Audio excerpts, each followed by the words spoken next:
¿Qué tal? ¿Cómo están? Bienvenidos. Esto es Fútbol Infinito, un episodio especial el día de hoy porque ha habido final de Copa Libertadores, se cierra la temporada a nivel de clubes en el fútbol de Sudamérica.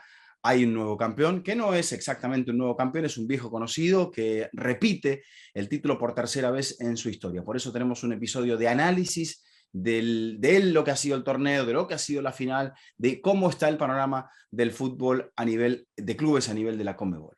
Te saludo, Jaime Macías. Buenas noches, ¿cómo estás? ¿Cómo estás, Vizca? Un saludo para ti. De vuelta en casa, este episodio casi no sucede. Te explico lo que pasó. Estuvimos en Charlotte con Thanksgiving, como vieron en el programa pasado, y lo había hablado con Vizca, decidí volver más temprano con mi familia para grabar este episodio. Cuando llegué a la puerta de mi casa me di cuenta que no había traído las llaves. Así que casi tenemos que grabar desde la vereda, pero el asunto ha sido solucionado. Muy bien, muy bien. Pero antes que me des pormenores y que te pongas a hablar de las llaves y de todo lo demás, hay que presentar al invitado que tenemos, porque tenemos un invitado en el programa de hoy, que es Carlos Javier Argüello, con el cual vamos a desglosar lo que ha sido esta temporada del fútbol de la Conmebol a nivel de clubes. ¿Cómo estás, Carlos Javier? Un abrazo.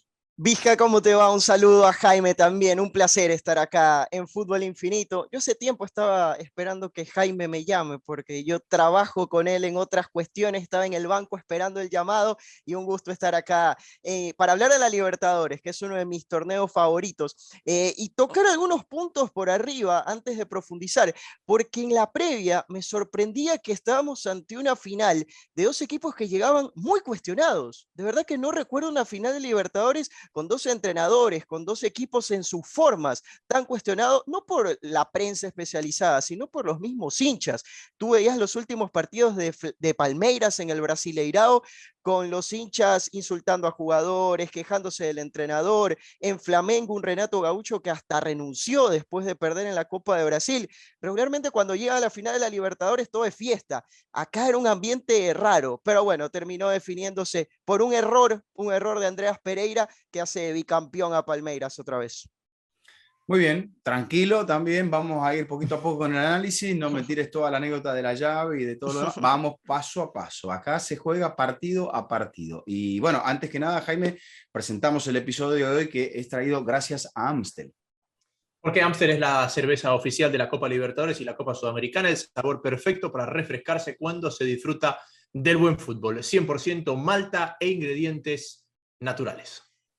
Bueno, le aclaramos a la gente que en este episodio vamos a hablar solamente de la Libertadores, de la final, y que el día de mañana estaremos brindando otro episodio con el resto de la acción a nivel de clubes, sobre todo en Europa, del fútbol. Y bueno, con una jornada importante ya han pasado cosas interesantes. Pero Jaime, vamos a arrancar con esto. ¿Por qué Palmeiras es campeón? Palmeiras es campeón porque hizo más goles. No, esa es la respuesta fácil, claramente. A ver... Fuera de lo obvio, nosotros creo que no, es que hemos entregado algo con nuestro estilo a la gente y la gente, algunos lo valoran, porque bueno, le explicamos un poquito más al público de acuerdo a nuestra visión. Sabes que hay un punto que lo marca Carlos en el saludo y es cómo llegan los equipos, ¿no? Acá a esta instancia del torneo. Y tratando de hacer memoria, porque hay un punto donde ya la data es un poco confusa.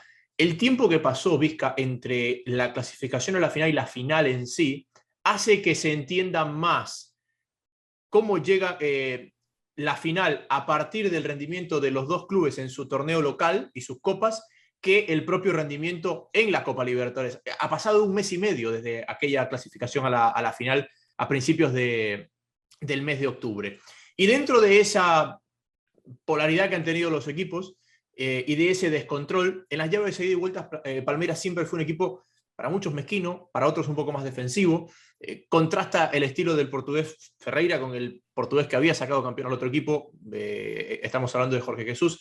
Un poquito más defensivo, un poquito más cauteloso, y que en esa seguridad, entre comillas, defensiva, porque tampoco es que fue un cerrojo defensivo, es más, perdona mucho Flamengo en el partido, me parece que encuentra una cierta solidez para sostener el resultado, algo de lo que en la Copa Libertadores en los últimos años se había cuestionado, lo difícil que había sido para aquellos equipos que se ponían rápido en ventaja mantener los resultados, y ojo que acá casi pasa lo mismo, ¿no? Porque es una ventaja que se vuelve un empate y un error que provoca el resultado final a favor de Palmeiras.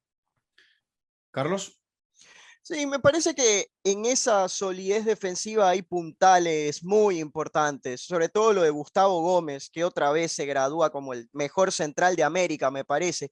Mira que yo vuelvo a esa semifinal donde creo que también se puede explicar un poco, porque Atlético Mineiro le llegó un montón a Palmeiras, tuvo muchas situaciones, hasta un penal que erra Hulk, pero siempre Palmeiras tuvo esas consistencias individuales del arquero, de Weberton, que falla en el gol, acá contra Gabigol me parece un poco que se dio el palo, pero después salvó un par muy importante.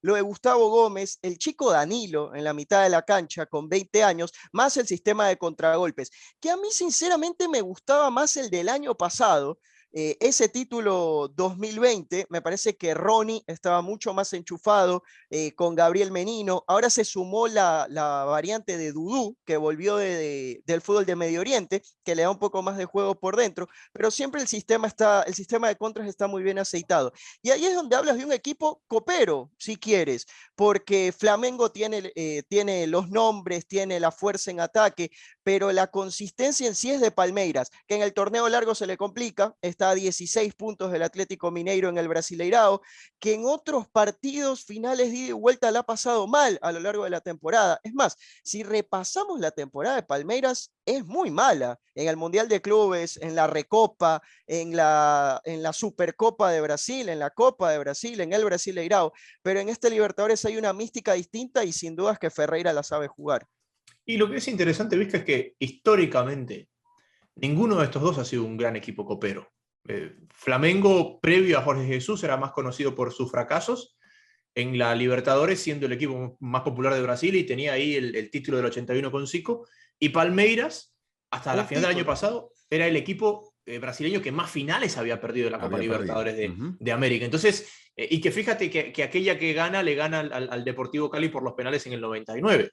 Correcto. Entonces es como una mística que ha cambiado, y no me quiero ir del partido en sí, pero también me parece que habla de la inversión y el peso individual que tienen estos dos equipos.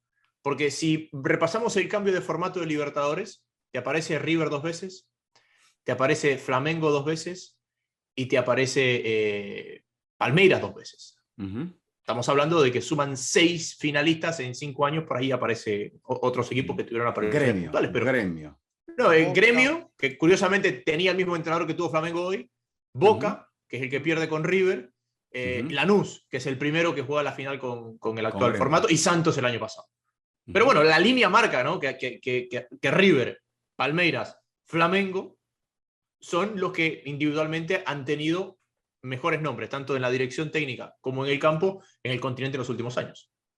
Siento que este Palmeiras es un equipo copero, como decía Carlos Javier, con oficio, si se quiere, capaz de ganar sin jugar bien, aprovechando, como en este caso, un error del adversario para quedarse con el gol de la Copa. ¿Qué análisis podemos hacer sobre, a ver, la justicia no existe, la justicia levantó la copa y ya está, y ahí se terminó el concepto de la justicia en el deporte, pero en cuanto a lo que nos deja este campeonato para Palmeiras, ¿Palmeiras ha sido el mejor equipo? Les pregunto y me responden uno tras del otro. Adelante, Jaime. Yo creo que el mejor equipo a lo largo de la Copa completa se quedó en semifinales por la norma de gol de visitante, que fue el Atlético Mineiro de Cuca. Se queda con Palmeiras, empatan 0-0 en Sao Paulo y en Belo Horizonte empatan a 1 y por eso queda fuera. También es cierto... Salvedad, un elemento que Conmebol ha copiado de Europa y me pregunto qué harán a partir de ahora con esta situación, si volverán, porque creo que no es un factor de definición cuando uno tiene 2 empates, ¿no? O sea... por el hecho de haber marcado el gol afuera, eso no significa que seas mejor que el rival, y creo que acá se trata de encontrarnos con esa sensación de que ganó el mejor o el que hizo mejor las cosas en ese día. Sí, lo que pasa es que cuando para no irme del tema, cuando se pone una norma tiene que tener un sentido al mismo tiempo que cuando se la quita, y yo siempre retrocedo al sentido de la norma del gol de visitante que se implementa en los Estados Unidos y en Europa. Evitar los alargues y que con esto te trepes en un tema televisivo de programación. Bueno, a ver, Estados Unidos al fondo, porque ellos juegan a otra cosa. No nos mezclemos peras con Bueno, manzanas. Europa. Va, ahí El, va, el ahí objetivo va. del gol visitante es que haya menos partidos con una duración impredecible, o sea, reduce la probabilidad de alargues, y con esto no te tiras abajo las programaciones televisivas. A ver, Después le metieron todo esto Bueno, y de la no justicia se deportiva. supone que también es va. para que el visitante ataque más. Y lo No hubieran sé, a dejado si ver. fuera así. Esa era la Inte- intención, pero con el paso del tiempo se quedó en que el local ataque menos, creo yo. Interesante todos los puntos. Después vamos a ir profundizando, pero yo le digo, Jaime, el día que agarremos los ratings minuto a minuto, vamos a ver que el tramo más visto del partido ha sido el alargue. Porque es Sí, así. sí, sí, O sí. sea, Y el entonces, productor y que le cuando tiraron vos abajo la parrilla de televisión. y cuando vos compras los derechos de una final o de una semifinal, decís que me lleguen lo más lejos posible. O sea, no. Acá lo que venga después es parte de lo que se va a ajustar. No podemos jugar al fútbol pensando en que, porque a la larga estás brindando un espectáculo más largo. Entonces eso yo no creo que sea el punto. Pero Bueno, no sé, volviendo ya tu lo vamos, pregunta. ya lo vamos A exacto, ver, ya lo vamos a cierro debatir el tema. con una estadística. Palmeiras es el quinto campeón de la Libertadores entre 2005 y 2021, que en alguna llave se benefició del gol visitante para avanzar.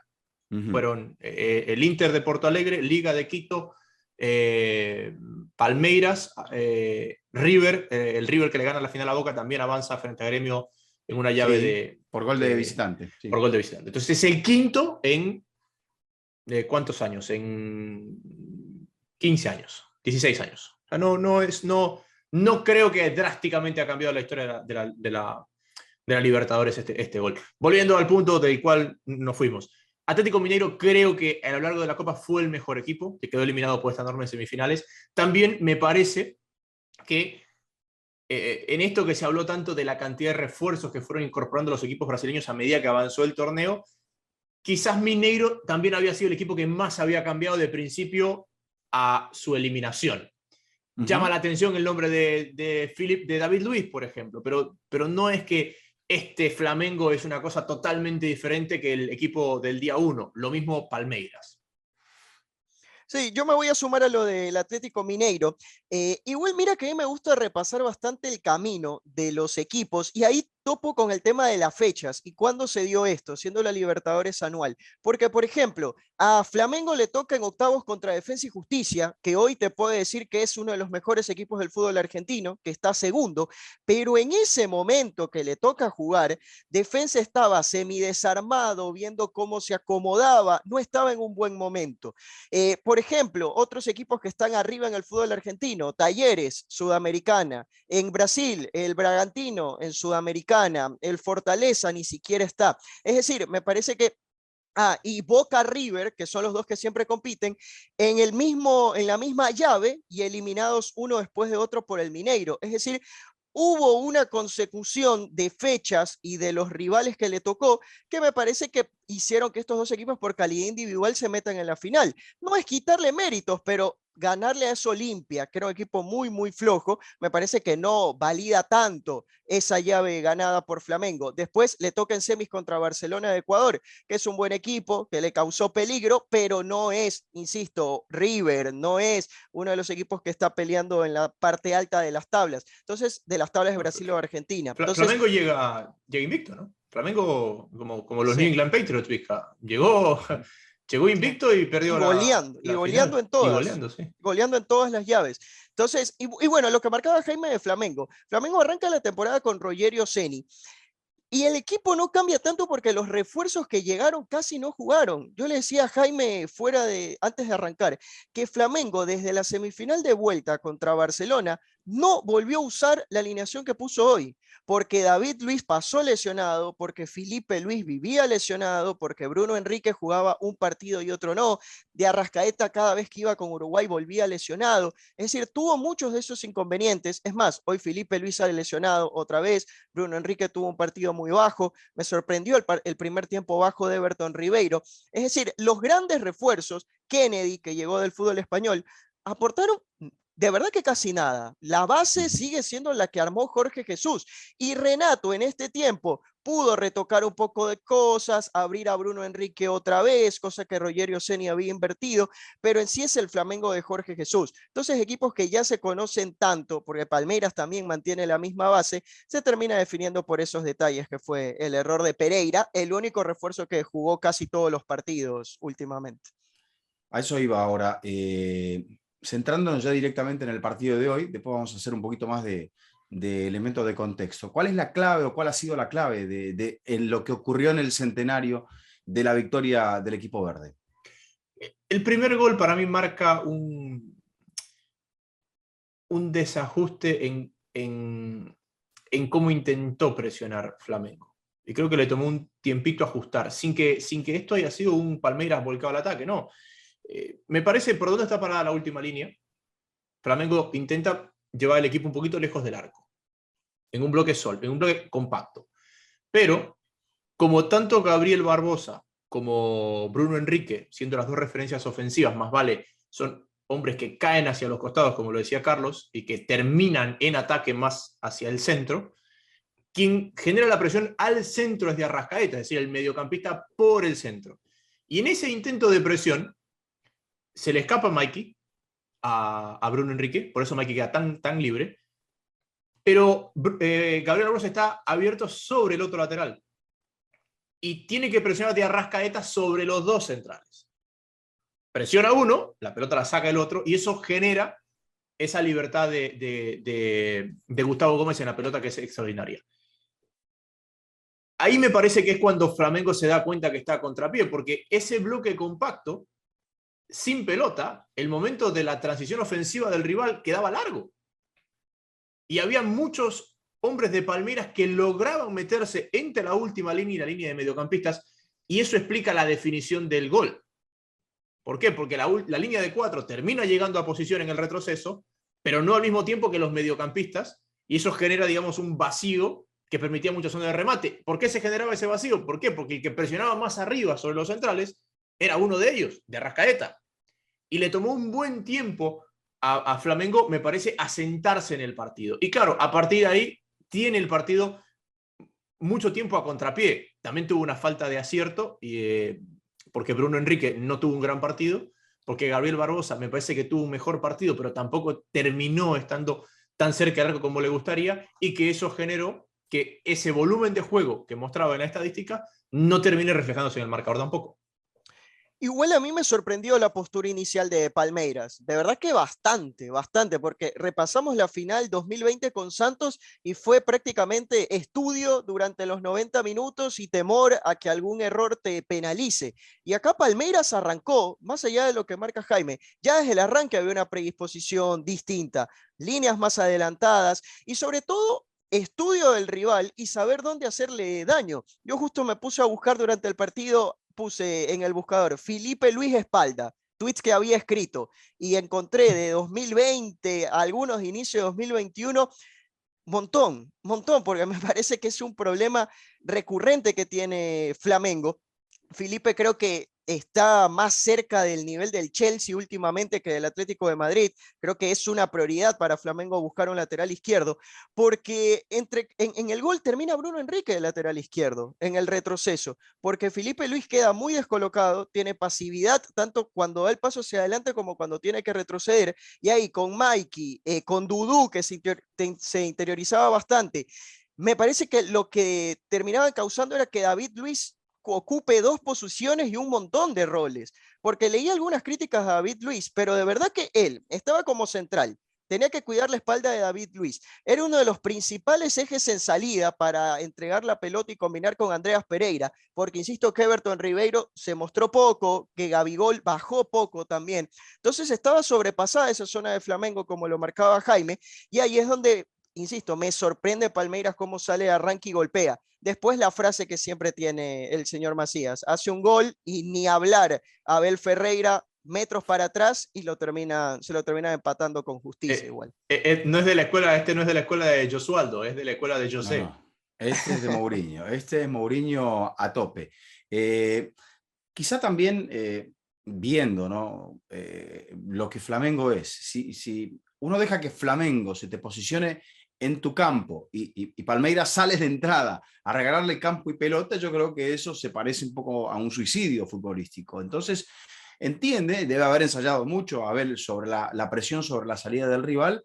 Y claro, después, si uno genera que Flamengo se estire en la cancha, como lo describías, Carlos, y como lo describía Jaime también, poder explotar a ciertos puntos, te va a subir mucho Filipe Luis. Filipe Luis ya no está tanto para la ida y vuelta, más allá de que sea el del Flamengo o que el del Chelsea o el del Atlético de Madrid. Filipe Luis ya está grande, si no, el Cholo Simeone le hubiese ofrecido la renovación, esa es la realidad. Y por eso también sufren estos inconvenientes algunos jugadores grandes, porque es evidente que el físico ya no te acompaña, la cabeza por ahí está muy bien, pero el físico no está a la misma altura. Pero esa postura valiente me da la sensación, por lo que me cuentan ustedes y por lo que vi, que es la que justifica un poco el hecho de que Palmeiras haya sacado de su zona de confort al Flamengo, aunque el partido, Jaime, se termine resolviendo por un error.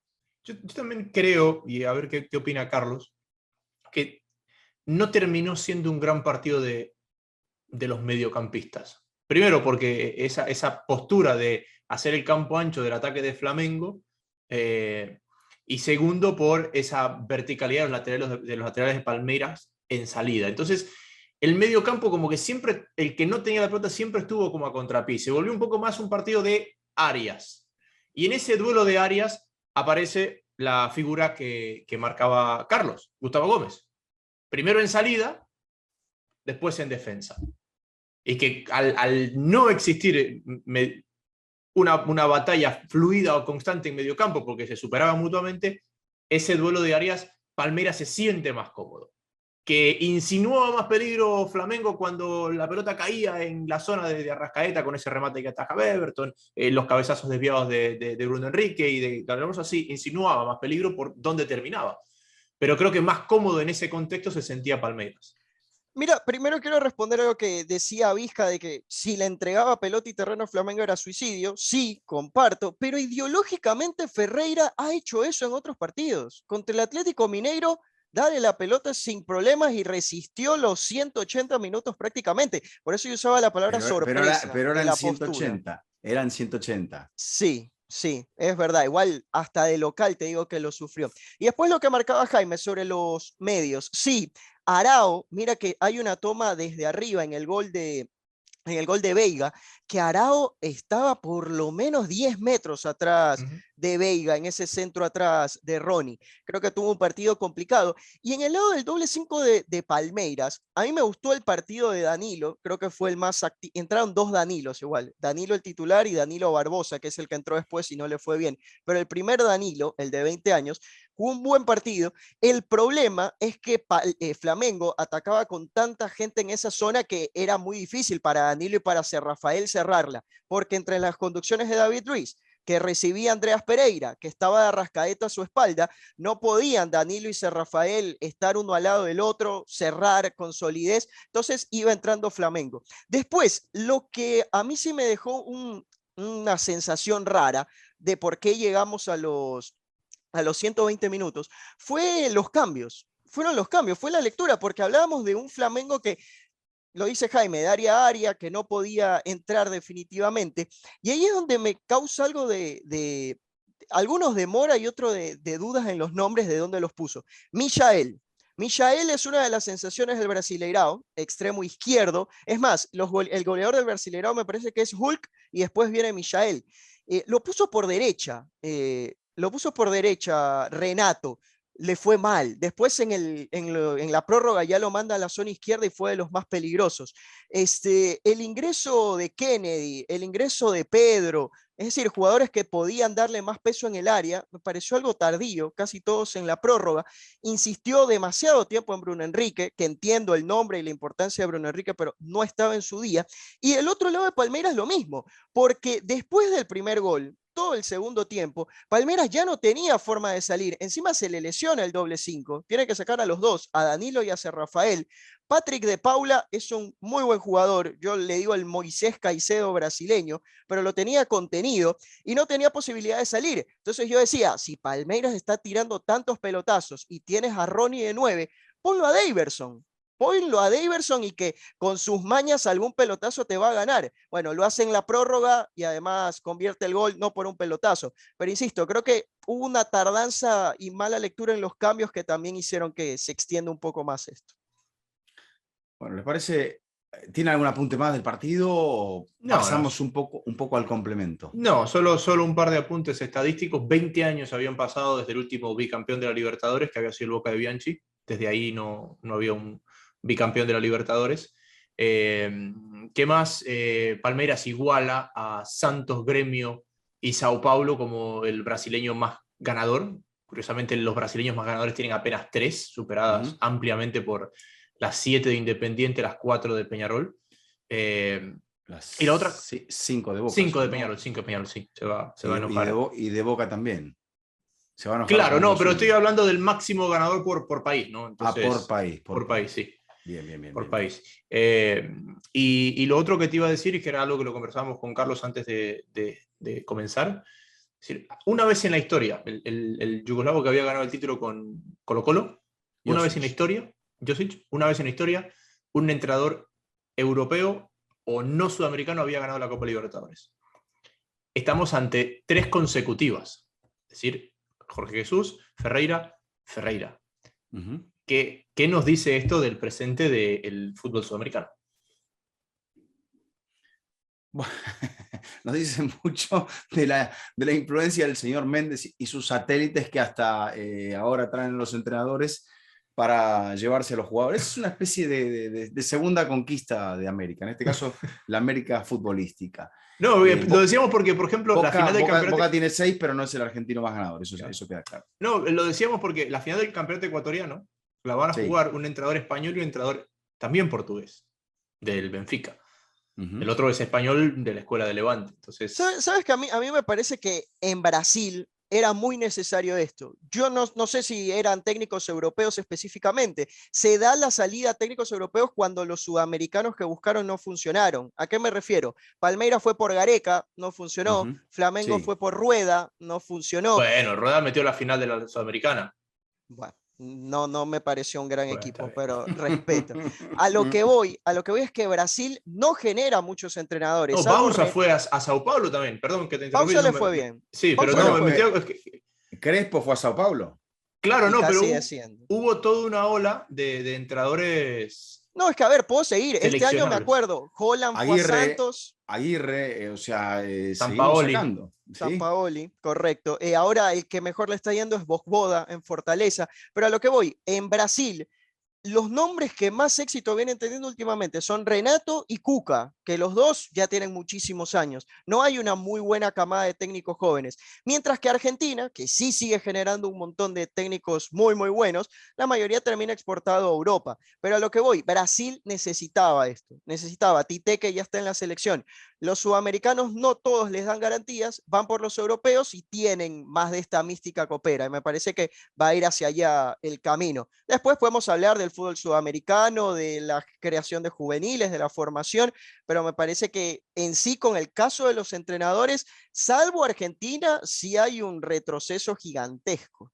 Bueno, ni hablar, fíjate, ahora la situación de Uruguay, quién pinta para dirigir a la selección, todavía está indefinido.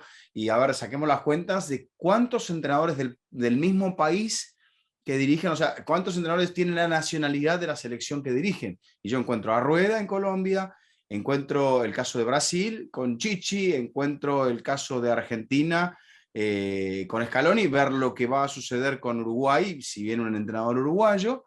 Y ver qué pasa con Venezuela, ¿no? Porque en teoría lo de González es interinazgo. Sí. O sea, y mira, igual que Colombia va por Rueda después de que el europeo, Rueda estaba en Chile. Después de que Queiroz no le funcionó, yo lo tomo como europeo, pero que el del extranjero no le funcionó. Es europeo. Sí. Bueno, no le funcionó, entonces... De ahí es que entra Rueda. Pero en sí, claro, yo creo que Colombia era un país que exportaba un montón de entrenadores a todo el continente últimamente. Bueno, los exporta la CONCACAF, esa es la realidad también. Sí, pero son los mismos, Vizca. Es decir, es la generación de... Últimamente no con tanto éxito. Hubo una época Suárez, que sí, Pinto, Bolillo. Claro, es que Suárez, garantía. Pinto, Bolillo, Rueda. Es Y la Suárez. misma, la Suárez, misma sí, ya generación. está Suárez, sí, sí. Claro, es la misma generación formada por Maturana, creo. Ujú. Por ahí No, me estoy bueno, equivocando. Suárez y Bolillo son Maturana. Ujú. Rueda es un poco más un híbrido ahí entre Ochoa Uribe y lo mismo es Pinto. Pinto me parece, lo veo más cercano al doctor. Sí. Pero bueno, esa era la punta que Bueno, quería hacer antes de entrar al contexto que querías entrar. nos fuimos un poquito por las ramas, entonces, pero acá en este espacio siempre terminamos allí. Se vale irse por las ramas. Entonces, ya hablaron un poquito del tema del cuadro y bueno, pasaron todos los equipos brasileños. Me parece que se da un punto allí que es el hecho de que no hay enfrentamientos entre brasileños en la primera ronda y el hecho luego de que avanzan casi todos, salvo Internacional, que es eliminado por Olimpia, y creo que es el único que no avanza, ¿correcto? Sí, por penales. Correcto. Entonces, después vemos ya la primera llave brasileña, Sao Paulo Palmeiras, avanza el Palmeiras, y luego terminan prevaleciendo, salvo en el caso de Barcelona, que elimina a Fluminense, terminan prevaleciendo todos los equipos de Brasil. Entonces Y vamos también por gol visitante. claro, vamos de atrás hacia, o sea, de adelante hacia atrás. Vamos a las semifinales. Ahí nos encontramos con el primer no brasileño. Primero hablar de por qué se da esta superioridad brasileña. ¿Es netamente un tema económico o hay también un tema futbolístico? Brasil siempre tuvo el tema futbolístico a su favor. Es un país enorme con un talento Pero ya inigualable lo de fútbol. dijiste, la Copa les ha costado. Hay equipos Es que más a eso ganadores que voy. los A brasileños. eso voy. Pero ese talento que siempre ha tenido Brasil era un talento que se exportaba fácilmente. Yo creo que Brasil vivía a finales de los 90 lo que hoy vive Argentina. Incapacidad para retener el talento y que al mínimo respiro se iba. Entonces los equipos brasileños eran chispazos de gente que se iba. Hoy Brasil, desde lo económico, tiene la capacidad de mantener a sus planteles. Fíjate que ya cuando explota Neymar, el Santos lo puede retener casi que hasta el Mundial. Se le va un año antes del Mundial, pero Neymar jugó 3-4 años en Brasil. Decía Carlos, de la alineación de Flamengo de hoy, con una pandemia de por medio, es la base del equipo que ganó en el Monumental de Lima la Libertadores del 2019. Palmeiras es casi el mismo equipo. Entonces, el poder económico brasileño le ha permitido mantener ese talento y generar un torneo de la competitividad que están teniendo. Y ojo que van por más, porque se están planteando, a final de este año, montar su propia Premier. Porque a diferencia de lo que muchos piensan, el ingreso por televisión del Brasileirao es muy bajo a criterio de ellos. Entonces quieren montar su propia Premier entendiendo que ese valor puede ser superior. Todo lo están generando a partir de sponsors, de gestión, de inversión privada, pero no en televisión, que todos sabemos que hoy en día es casi que el 50% del presupuesto de cualquier club. Sí, lo atractivo mucho en Brasil son los premios, sobre todo la Copa de Brasil, que tiene premios muy, muy altos, por eso se ha vuelto tan importante. Brasil va a tener 9 equipos el próximo año. Son sus 7 cupos, más Libertadores, más Sudamericana, van a tener 9. Y podrán quejarse de los 9 cupos de Brasil, pero para mí la explicación a tu pregunta, Vizca, es el resto. No es Brasil. Jaime Marqui tiene razón del poderío económico, pero es la decadencia del resto. Y no me refiero solo a Venezuela, Perú, creo que Ecuador está bien. El mismo Argentina, Argentina de verdad que tú miras los 5 grandes si quieres, saquemos River, San Lorenzo se cae a pedazos, Boca está con un sub-20, con técnico casi interino, Independiente se maneja como puede, Racing alguna racha buena, otra racha mala. Los equipos que están arriba, te decía en la tabla del torneo argentino, son Talleres y Defensa y Justicia, 2 proyectos outsiders, más pintando casi una sociedad anónima encubierta que a lo que siempre ha sido el fútbol argentino. El fútbol colombiano y el fútbol chileno, y si quieres metamos al uruguayo ahí, que ya lleva más tiempo en decadencia. De verdad que, ¿dónde está el Atlético Nacional de Rueda, que por momentos es la base de la selección? ¿Dónde está ese Colo-Colo que formó y armó, y la U de Chile que armó a la selección bicampeona de América? Peñarol creo que un poco se va recuperando, Nacional ahí como puede, con algunos jóvenes, pero es el resto que está en un nivel muy, muy A ver, bajo, Vizca, pero hace rato, y para mí hacia abajo. te planteo un punto que lo hablábamos con Carlos. El formato del campeonato ecuatoriano son 2 etapas, todos contra todos, y una final.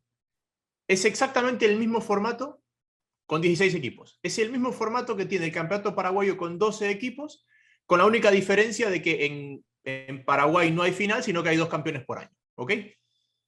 Hoy, estadísticamente, la segunda y la cuarta fuerza a nivel de las competiciones de Conmebol son Ecuador segundo, Paraguay cuarto, Argentina 1, Argentina 3, Brasil 2.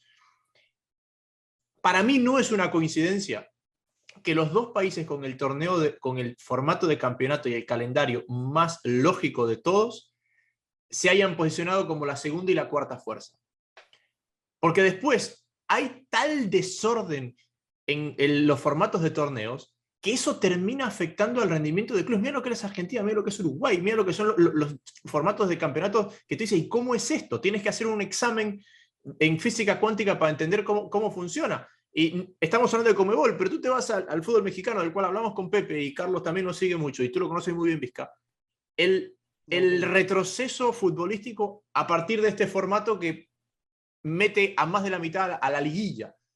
Entonces, la estructura del fútbol de clubes y el impacto que tiene internacionalmente va de la mano de cuán homogéneo y cuán lógicos son los torneos locales, porque eso es lo que le da la estabilidad a los clubes.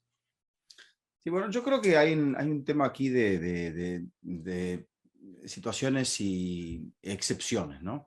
Creo que hay en algunos países donde el fútbol por la pandemia a nivel de clubes dejó un tendal mucho más profundo, dejó un problema mucho más profundo, y encima de todo sabemos que en esta época no solamente estamos en una crisis por pandemia, sino también en muchos países estamos en una crisis por la pérdida de valor de la moneda. Eso no ha pasado en Ecuador. Ecuador es un país que está dolarizado.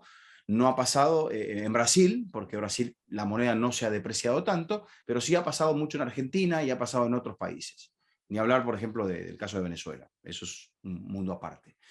Pero países que están complicados, a todo nivel, con una liga que es pequeña, como el caso de Uruguay, que necesita que sus potencias estén mejor, y que sabemos que eso hace rato que no, o sea, que sí están bien al nivel doméstico para pelear los títulos entre ellos, pero que ya no son tan dominantes. Y en el caso de Argentina yo creo que se combinó la economía con la pandemia.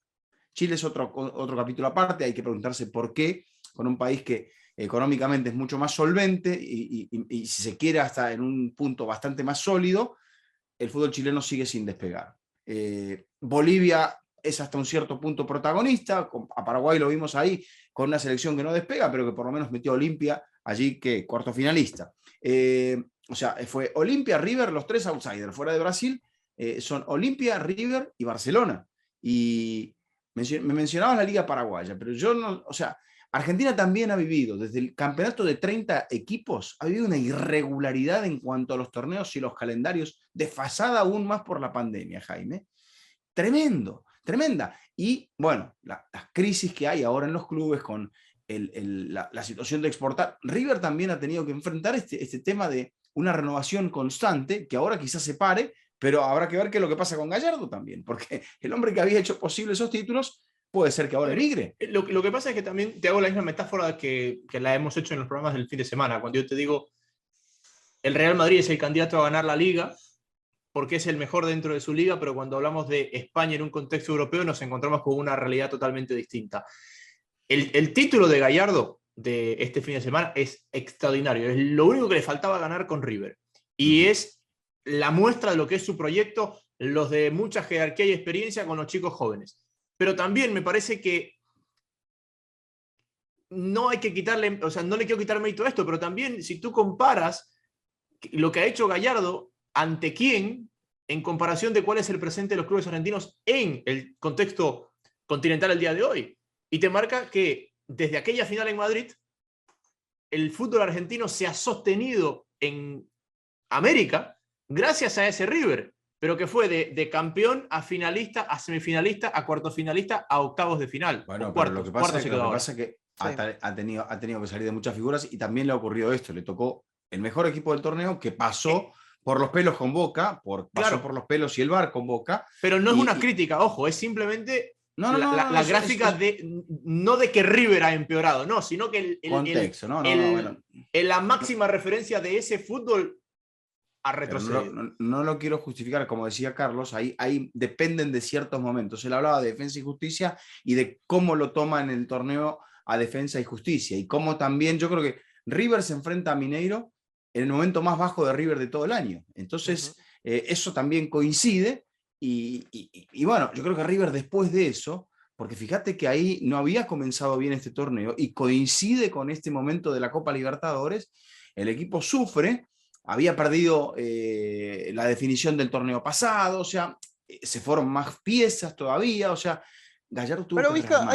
ahí también entran cuestiones de tema de calendario. Yo decía, a Defensa y Justicia, que ellos son un equipazo, le tocó su peor versión contra Flamengo. Y el problema del fútbol argentino un poco es que a estas instancias llega con un equipo prácticamente nuevo y en formación, por cómo está desfasado el calendario en referencia a la Libertadores. Mientras que Brasil hoy daban una estadística que Danilo, el que yo decía que me gustó mucho, debutó en septiembre del año pasado como futbolista en primera y ya tiene 82 partidos, con el de hoy 83 partidos jugados, ese chico de 20 años. Bueno, entonces te marca que Brasil tiene una competitividad que lo mantiene siempre al menos en un nivel estable, mientras que el fútbol argentino está desfasado el calendario en comparación al resto, y hay otras ligas como la colombiana que tiene un Ahora. montón de fechas y formato liguilla y te quita Es competitividad. que lo que pasa es que el peor momento para los equipos argentinos son los octavos de final.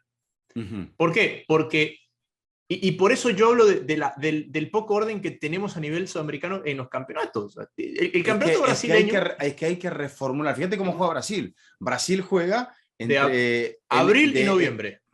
No, bueno, y pero te arrancan, o sea, el calendario para arranca los el clubes. estadual. Exacto, arranca en enero, Claro. y termina en diciembre. Sí. Y el calendario en Argentina no es así. Entonces, si vos vas a priorizar la Copa Libertadores, tenés que modificar tu calendario. Pero bueno, Argentina tiene que hacer muchas cosas aparte de modificar el calendario. Es que Yo creo que el desorden que hay en la Asociación del Fútbol Argentino después de la muerte de Grondona es una cosa descomunal.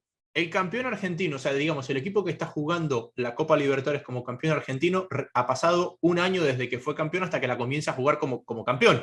Es decir, el campeonato argentino acaba en la mitad de la fase de grupos. Y los octavos de final casi que los toman en pretemporada. Exacto. No, es que hay un parate tan grande. Sí.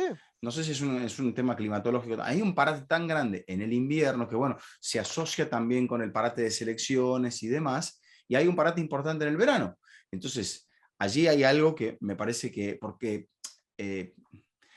a veces le pegamos a lo más fácil de pegarle, que por ejemplo le pegamos a la MLS porque puede estar 4 meses sin jugar al fútbol. Pero aquí también en Argentina hay 2 quiebres de la temporada que terminan afectándote mucho al ritmo de los equipos, que ya de por sí en este volátil fútbol muy pocos clubes pueden mantener al entrenador y luego muy pocos clubes pueden mantener la base de sus planteles. Yo creo que el ejemplo es Colón. Colón se acuerda que ganó la Copa Maradona. Bueno, por ese título que lo ganó como hace 4 o 5 meses, recién va a jugar la Libertadores el próximo año, por haber ganado ese título. Entonces hay un desfasaje muy, muy grande. E insisto, con el resto de las ligas también. Con los otros también, por el sistema de Colombia los llena de fechas. Chile creo yo que al contrario tiene pocas fechas. Uruguay que es una de verdad que no se puede entender el sistema de Uruguay. No se puede. He tratado, pero es Hay que difícil. llamarlo a Fito.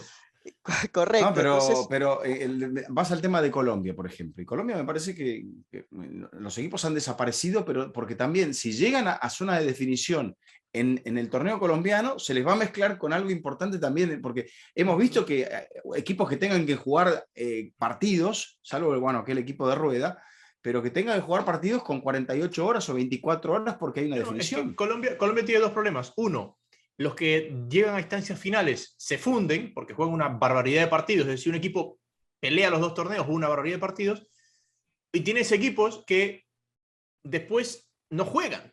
Y si tú juegas, no generas. Entonces, si tú te quedas eliminado, digamos, de la liguilla o la postemporada o el nombre que tenga en Colombia, resulta que ese equipo se lleva 2 meses sin jugar o 4 meses sin jugar, y claro, genera mucho menos que aquel equipo que así quede último en los cuadrangulares bueno, tuvo 8 partidos más por jugar o 6 partidos más por jugar y que le permitió, bueno, seguir generando. Entonces, yo siempre he pensado que no hay nada más dañino para el fútbol de clubes a nivel local que estos torneos de eliminación. O sea, una cosa es las copas, perfecto. Pero en los torneos locales, no, porque tú te presupuestas para ¿cuántos partidos? Porque una cosa es el caso de Ecuador. Tú sabes que juegas mínimo 30, máximo 32, ¿ok? Pero hay torneos en Sudamérica donde tú juegas mínimo 15, máximo 30 y dices, ¿cómo? Pues el doble, pues no puedo manejar un presupuesto No, y además, ¿qué calidad de partidos tienes? Porque en estos sistemas de liguilla, tú sabes que entran los 8 primeros, ya estás cuarto, no vas a quedar primero, tampoco vas a salir de esos 8 puestos, entonces ya los últimos partidos juegas a media máquina. Entonces me parece que esos formatos también quitan competitividad, como lo que hablaban ustedes de Argentina y México en el tema de censo, porque por la pandemia la excusa fue sacar los descensos y eso es para mí lo que al final te liquida ya cualquier tipo de competitividad. Formatos, punto número 1, pero sacar el descenso ya es el punto máximo de quiebre. Sí, sí, porque aparte te limita la cantidad de jugadores que están actuando a un cierto nivel, que ni hablar la proyección, los jugadores que están disponibles para selecciones, etcétera, ¿no? Que me parece que es un poco el tema de México. Si en México tenés extranjeros y estás limitado porque los de segunda juegan un fútbol sin esperanzas, va a ser muy difícil que luego un entrenador pueda decir, bueno, ¿dónde voy a buscar los jugadores? Los vas a buscar a 4 equipos porque es lo que te dan. Y esto nos deja con la realidad, Vizca, de que por primera vez en toda la historia del fútbol sudamericano, las 2 finales continentales fueron jugadas por equipos del mismo país. O sea, habíamos tenido finales del mismo país en Libertadores, finales del mismo país en Sudamericana, pero nunca que los 4 equipos que disputaron las 2 finales hayan sido del mismo país. Y es el comienzo de, no el final. Bueno, aparte por eso que mencionabas, de equipos como Independiente del Valle, ya me mencionaste a Defensa y Justicia y a Talleres de Córdoba que están funcionando con un sistema bastante parecido, Bragantino, es otra historia. Claro. Entonces, bueno, encima de la crisis tenemos un poco todo esto. Otro tema ahí que pensaba ahí al paso, ¿no? En Europa se presupuesta una temporada, en el peor de los casos vas a jugar 40 partidos en una primera división, porque te eliminan en una de las copas, en Inglaterra, por ejemplo, te eliminan en una de las copas, tenés las 38 fechas del campeonato, la otra copa, si te eliminan en las 2 primeras fases, son 40.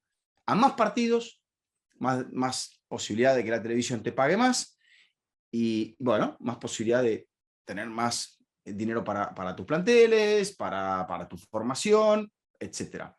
Si nosotros a un equipo de, lo que decías, un equipo de Ecuador, la base va a ser de 30 partidos, es como que nunca va a salir de pobre, porque no tiene de dónde meter mano para poder recaudar, para poder crecer.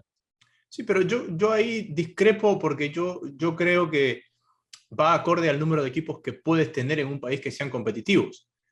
Para mí, el punto de equilibrio está en la garantía del número de partidos, no el número total de partidos. Eso puede ser traumático en un principio, porque vas a tener un nivel bajo, pero por ejemplo, si Ecuador dijera, vamos a ponernos un objetivo de jugar una liga con 18 Es que, Vizca, ¿qué país en Sudamérica que aumentó el número de equipos mejoró su nivel? Si Perú se fue para atrás. Pero Argentina se fue para atrás. Pero lo que Uruguay pasa se fue para atrás. Te ocurren circunstancias, pero Jaime, si vos tenés más jugadores, la situación es clara. Si tenés más jugadores en primera división, tenés más posibilidad de que esos jugadores puedan tener un lugar y tengan la posibilidad de crecer personal, profesional y técnicamente. Entonces, ahí voy. Yo, entiendo que tu geografía te limite, un país pequeño como Uruguay, tenga una liga un poco más pequeña, que, no sé, un país como Panamá tenga una liga pequeña, porque también incluso, bueno, está el desarrollo, pero si vos me vas a jugar un campeonato con 4 equipos porque es para lo que te da, yo creo que a la larga estás achicando todo. No, yo estoy con Vizca, de verdad. Creo que el ejemplo ecuatoriano de aumento de los equipos es muy, muy bueno. De 12 a 16, y yo creo que el nivel quizás, a ver, no es que todos son Lo vas a para sentir jugar al Libertadores, principio, pero Carlos. Lo vas a sentir al principio, pero luego, si le das no, tiempo. y lo que marca de más presencia de jugadores es totalmente cierto. Después, sí me parece, Jaime, muy poco 30 partidos, muy poco 30 partidos. Tampoco creo que lo ideal sea sumar 26 o 28 como en el torneo argentino, pero acá el ejemplo lo marca Brasil y para mí la clave en esto que marcan de derechos de televisiones es la seguridad que tiene la empresa privada a futuro. Es decir, si tú sabes que de acá a 5 o 10 años se van a jugar 38 fechas, ida y vuelta, estos tienen cupo, estos no, listo. Con una serie de cantidad de partidos razonables, con una cantidad de equipos que te da competitividad. El problema es el cambio recurrente, porque todos intentan experimentar, todos creen que tienen la solución, la fórmula definitiva, nada les Hay que resulta. quedar bien con todos para conseguir los votos federativos. Esa es Ese la es otro de los puntos. política. Bueno. Sí, sí, sí. No, en Argentina es eso. En Argentina se suspendieron los descensos también por eso. En fin, es el panorama de nuestro querido fútbol Para sudamericano. finalizar, ¿qué es lo que nos espera? O sea, ya estamos hablando de Brasil entrando a una Liga Premier. O sea, Brasil entró a una avenida, ya sea la avenida de Méndez o de las ideas de mercado del fútbol del viejo continente. O sea, ¿qué nos espera? O sea, ver esto cada vez más acentuado, porque lo que vimos, y no me han hablado de Barcelona, lo que vimos de Barcelona, y ya lo tocamos un poquito con Bustos, se condice con que Barcelona tuvo mucha suerte, el fútbol ecuatoriano está al alza, o este era un gran equipo. Transmitimos ese partido con Carlos juntos. Hay una serie de factores. Primero, creo que tiene un entrenador para este tipo de partidos que es Bustos. Es un entrenador que ha perdido en toda su carrera en Libertadores, bueno, los últimos años de Libertadores, una llave que fue la de Flamengo. Creo que tiene un plantel, un equipo con piezas de mucha jerarquía y un equipo muy compensado desde la estructura. Ahora, es un equipo que se ha reforzado con jugadores del medio ecuatoriano de equipos de mitad de tabla para atrás, lo cual te habla de un mérito tremendo. Y treintañeros muchos. Exactamente. Y la capacidad de competir que tuvo, sobre todo en la fase de grupos, fue admirable. Creo que Barcelona, salvo Flamengo que lo elimina, tiene rivales más duros en el grupo que en octavos y en cuartos. Esto no desmerece su llegada a semifinales. Creo que Boca y Santos, sus rivales en el grupo, eran más que Vélez y que Fluminense. Al menos en el momento en que se dan estos partidos. 4, el fútbol ecuatoriano está al alza, porque Barcelona no es un caso aislado. Barcelona, desde que se cambia el formato, es el único equipo que supera un grupo con un equipo argentino y brasileño 2 veces. Nadie más ha logrado hacer eso, desde que se cambia el formato en 2017. Pero a estas 2 semifinales de Barcelona, tú súmale el título de Independiente del Valle de la Copa Sudamericana, súmale los cuartos de final de Liga hace 2 años, súmale que la temporada pasada Ecuador metió a 3 equipos en octavos de final, uno de ellos siendo un equipo con poca historia internacional que es Delfín. Entonces, creo que eso te marca de que está al alza. De que está al alza al punto de ser una potencia continental, no creo. Lo levanta al punto de que yo te lea la estadística y te digo, estadísticamente Ecuador hoy es la segunda fuerza del continente. ¿Por qué? Porque si tú sumas los puntos que suma respecto a los puntos posibles de todos los países, te da esa estadística solamente superado por Brasil. Pero Ecuador mete un solo equipo en octavos de final. Y no, el año pasado metió 3. Bueno, pero en esta edición, por ejemplo, el año pasado tuvimos también la situación de la pandemia en sí. O sea, fue el golpe más fuerte. ¿El año pasado fue que metió 3, Carlos? No, fue hace 2. Hace dos, me parece.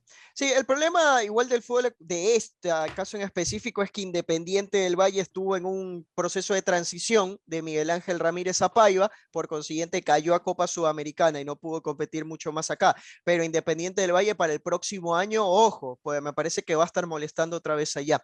A ver, Barcelona. Yo creo que Barcelona no es un equipo con nivel para ser semifinalista de América. Me parece que hubo algo de fortuna. Después comparto con Jaime la mano del entrenador para este tipo de partidos. Pero a ver, voy a los rivales. Boca, con Russo, con un sub-23 prácticamente, me parece un Boca muy, muy flojo el que hemos visto a lo largo de la temporada. Santos con una crisis económica brutal, teniendo que vender a Soteldo para que no lo demanden, peleando descenso en el Brasileirao. Vélez, en esa etapa que hablábamos de inicio de temporada del fútbol argentino, donde estaban todas las piezas acomodándose, encima le sacan a su figura porque se va a los Juegos Olímpicos, Thiago Almada. Fluminense venía de no ganar hace como 6, 7 partidos, es más, pierde contra Barcelona y echan al entrenador. Es decir, no le tocó un cuco a Barcelona en su camino. No le tocó River, no le tocó Atlético Mineiro, no le tocó Flamengo, no le tocó Palmeiras, pero yo creo que se quedaba antes. Después tiene su mérito en un equipo bien equilibrado. A mí me gustaba mucho más el Barcelona de 2017 de Guillermo Almada. Creo, insisto, que Independiente del Valle va a competir. Creo que Melec, con un presupuesto que se viene ahora, ojo a lo que pueda hacer la próxima Libertadores. Insisto, Ecuador más el fútbol paraguayo, donde creo que Libertad ha mantenido estabilidad. Olimpia siempre termina de competir, Cerro Porteño no tanto, pero son los dos países que están más cerca de Brasil, más River y algún otro argentino que se meta por ahí. Sí, yo creo también el tema de la economía, y no es que vamos a hacer un programa de fútbol y economía. No, pero en este caso van de la mano. Bueno, la estable economía de Ecuador, que puede verse un poco deprimida por el golpe de la pandemia, pero hay países donde el retroceso de los mercados ha hecho que también el fútbol, y más cuando estabas jugando sin público encima de todo, yo creo que el impacto es triple, ¿no? Y también ha pasado algo que veía, y lo decía Carlos con el tema de los argentinos. Boca cambia el entrenador y empieza a mejorar. Sin ser una lumbrera, Boca empezó a mejorar. O sea, es como que el River de Gallardo termina mucho mejor de lo que estaba en el momento que le toca la eliminatoria. Hay otros equipos, Defensa y Justicia, etcétera, que han ido mejorando porque también venían saliendo de una incómoda situación de A, transición, B, crisis económica, o de tener que vender jugadores muy importantes, y C, entrar en ritmo después de lo que ha sido la pandemia. Y aún así, después...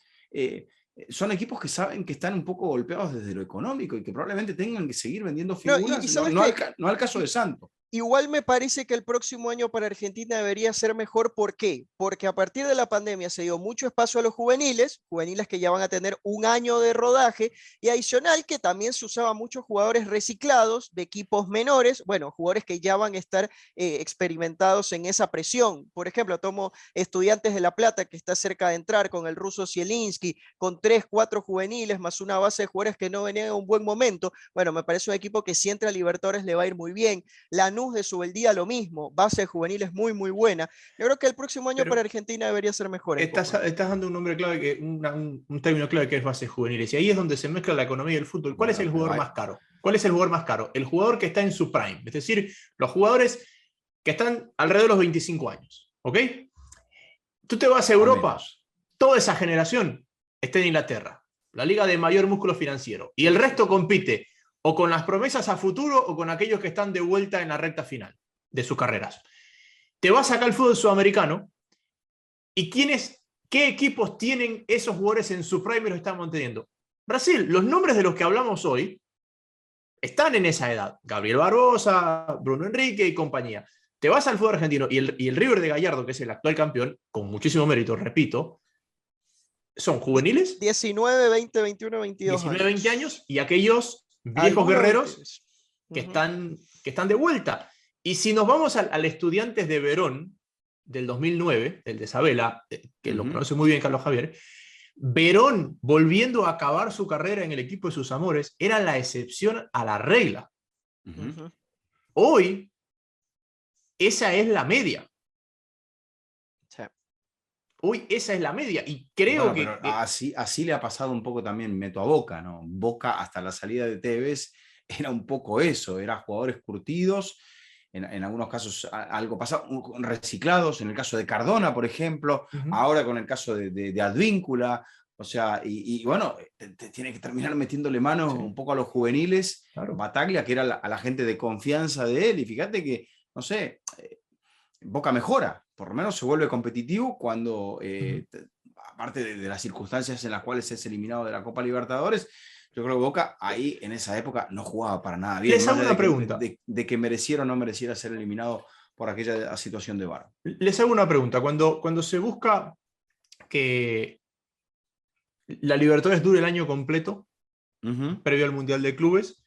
La idea era un poco que los equipos campeones no pierdan sus figuras de cara al torneo, es decir, porque quedaba muy lejos.